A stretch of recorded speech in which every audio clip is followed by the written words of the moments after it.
Furious Driving, proud to be supported by Diamond Bright, protecting, cleaning and caring for the Furious fleet and for yours, with 10% off using code FD10. Follow the links in the description below.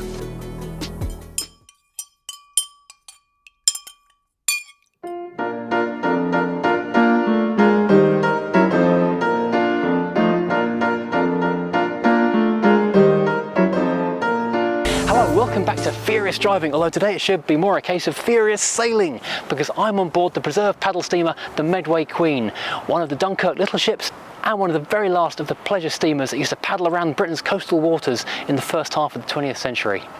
Particularly in the interwar years, the 1920s and 30s, a day out on a paddle steamer going around from some seaside town to another seaside town, it was the big thing to do. Everyone did it, and there were literally hundreds of these ships sailing from one coastal town to the next. Back in the days when entire factories were closed for the week and everyone had the same week off, there were no cheap package holidays to Spain and that kind of thing. This was the thing you did. You got on a train or a charabanc or an omnibus down to the coast, and you got on a paddle steamer and you spent the next 14 hours or so having a beer and looking at the seaside.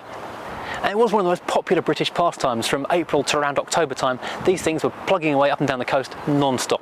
And so in 1923, the new Medway Steam Packet Company commissioned the Isla Shipbuilding Company on the Tyne to build this, the Medway Queen. And on April 24th, St George's Day, 1924, she was launched.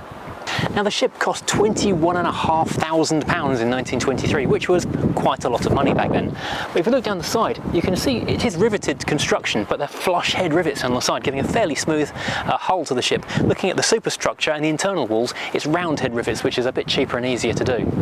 In a precursor to modern day cruise vessels, island hopping from one tropical location to the next, the Medway Queen and her sisters would have done something very similar around the British coast. The Medway Queen's regular routes were between Strood, Southend-on-Sea, Herne Bay, calling in at Sun Pier in Chatham, and Sheerness in North Kent.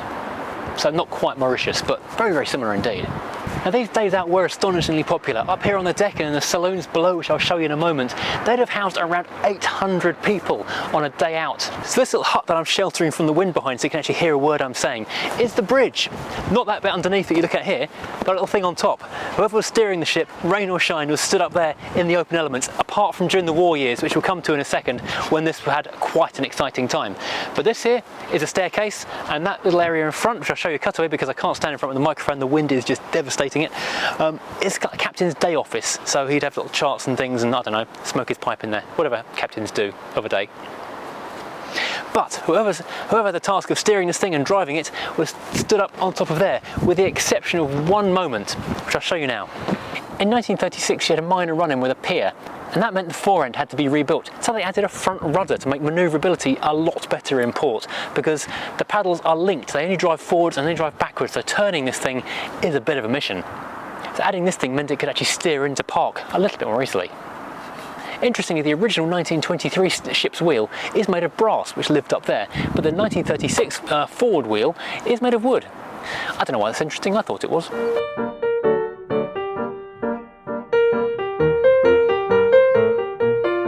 Well, I've walked down the main stairs and I'm here on the main deck, and this is what greets you as you walk past that bulkhead just there. This is the double compound diagonal steam engine built by the Ayla Shipbuilding Company in Troon, and it is a monster of a device.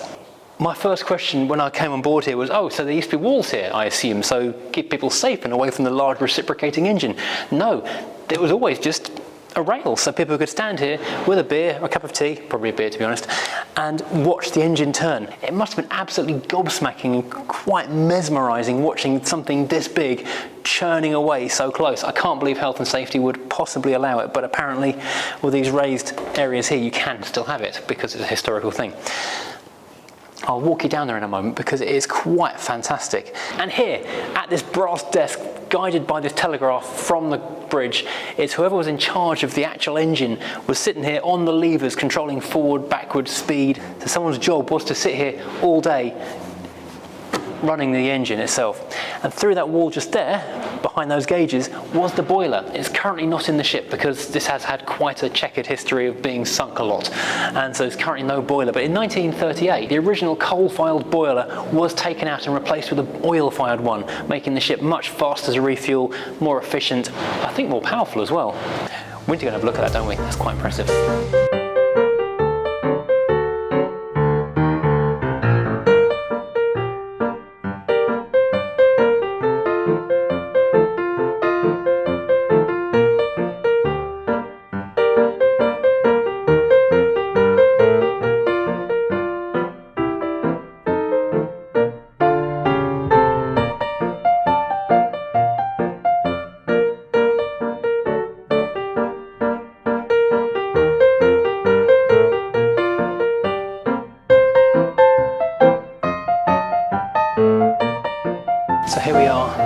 below the waterline in the ship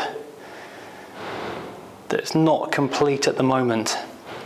There would be more floor panels, obviously, for safety and convenience, and there will be a lot more pipework as well, making this engine actually function. The plan is one day to have it running again. Unfortunately, it's a volunteer operation, and money has come from the lottery and from other heritage grants, but it's going to take an awful lot of cash to make this work some more. I do hope we see it one day.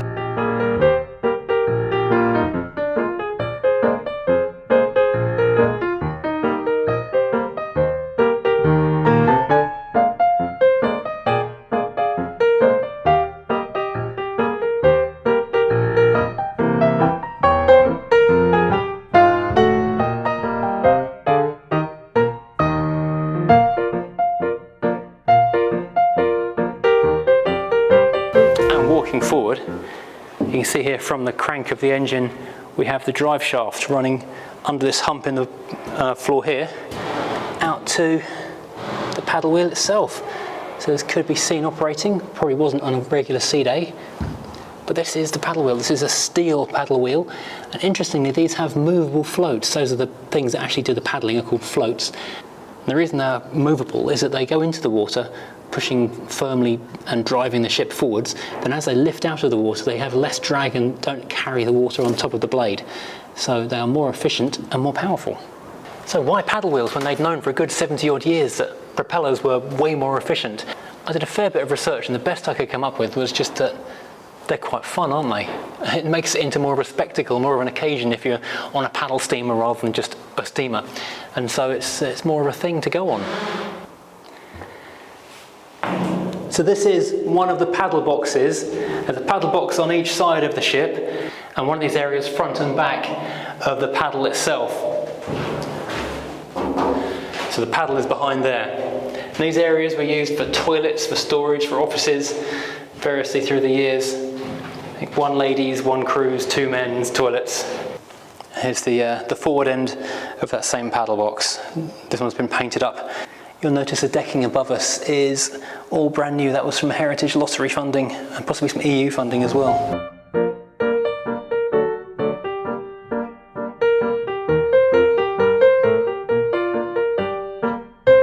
This cabin of a room, the biggest space on the ship, was originally the boiler room. In fact, it still is the boiler room, it just hasn't got a boiler in it right now. If you see those large red containers at the other side of the room, there's two more underneath my feet right now. These are the fuel tanks. Originally this was coal-fired, so there was a team of men shoveling coal manually into the boiler, but in 1938 it converted over to oil-fired, making the whole operation far more efficient. This little space here was the galley. This was the only kitchen for the entire ship. 800 people on board, and this was where all the food came from. It must have been hot as hell in this little space, but this is not changed in terms of dimensions since the 20s. There would have been a big, I believe it was a coal-fired or oil-fired kind of a range just here. And although I'll be honest, from what I understand of these trips, mostly it was drinking that went on rather than eating, so there were more bars than kitchens.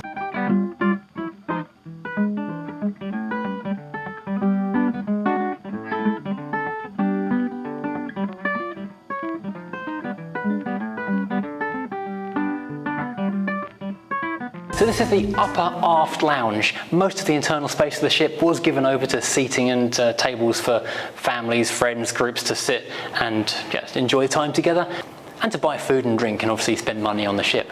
They weren't daft back then. Right now below me is the lower aft saloon, and ahead of me are the upper and lower saloons as well. Sorry, that's the gangplank creaking in the background. It's quite a weird noise, and I'm hoping to sort that fairly soon.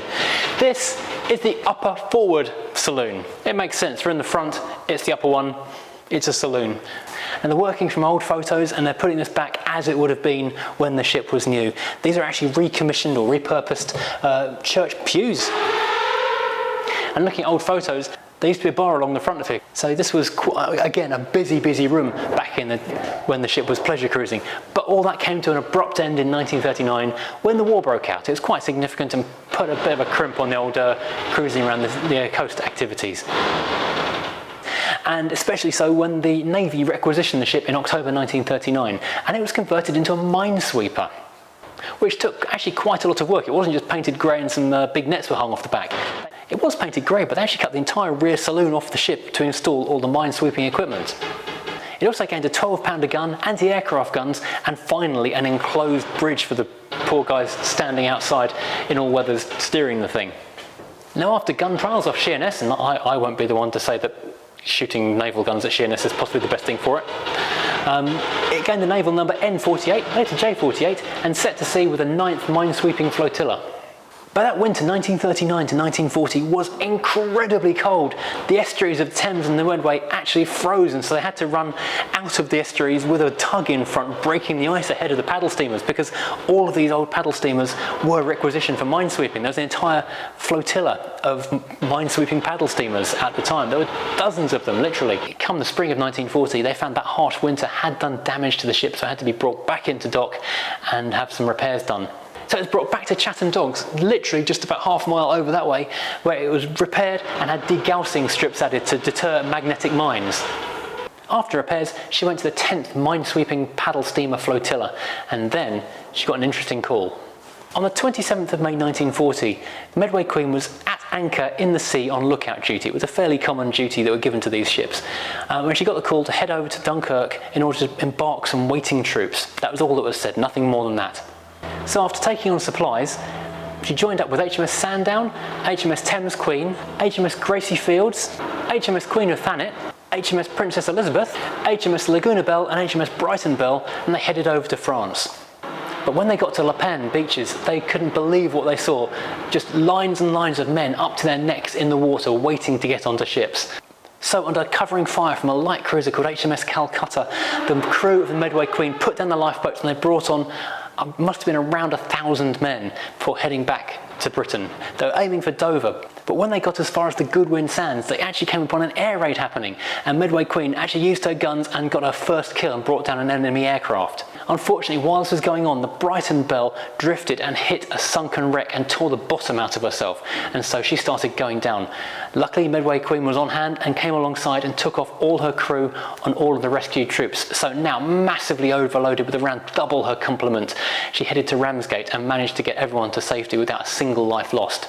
And because she'd been converted to oil in the 30s, it meant she could be refueled and restocked very quickly, and over the next few days actually did a total of 7 crossings. The later ones were independent. They stopped going in en masse because it was targeted, it was difficult to arrange, it was fast to just travel alone, go fast as you can, go solo, get there, get back. Now, the crewmen of the ship at the time reckon they took back 7,000 men in total on this one ship. Navy records reckon it's a different number, but the people on the ship I wouldn't like to argue with because they were there, they were actually here counting things on and off, and things were very confused at the other end.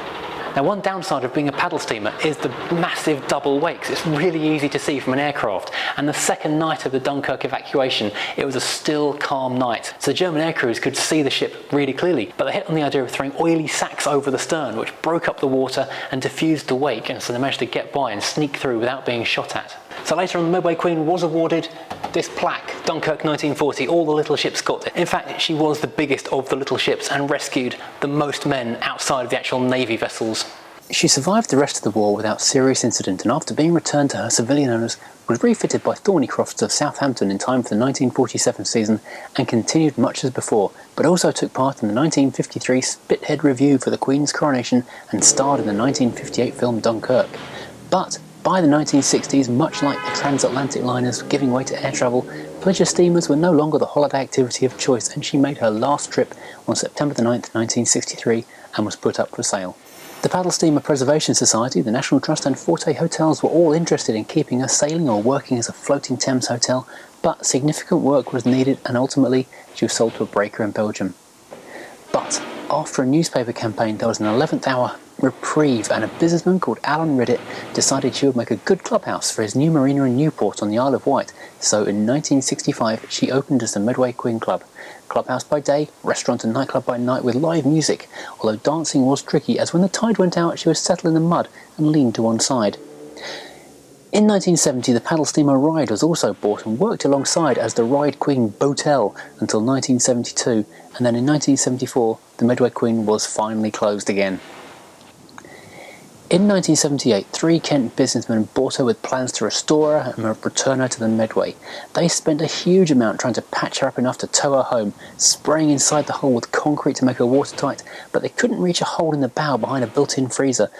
And when the harbour wall was breached and she was floated out into the river, she sunk, and another hole was made below the boiler.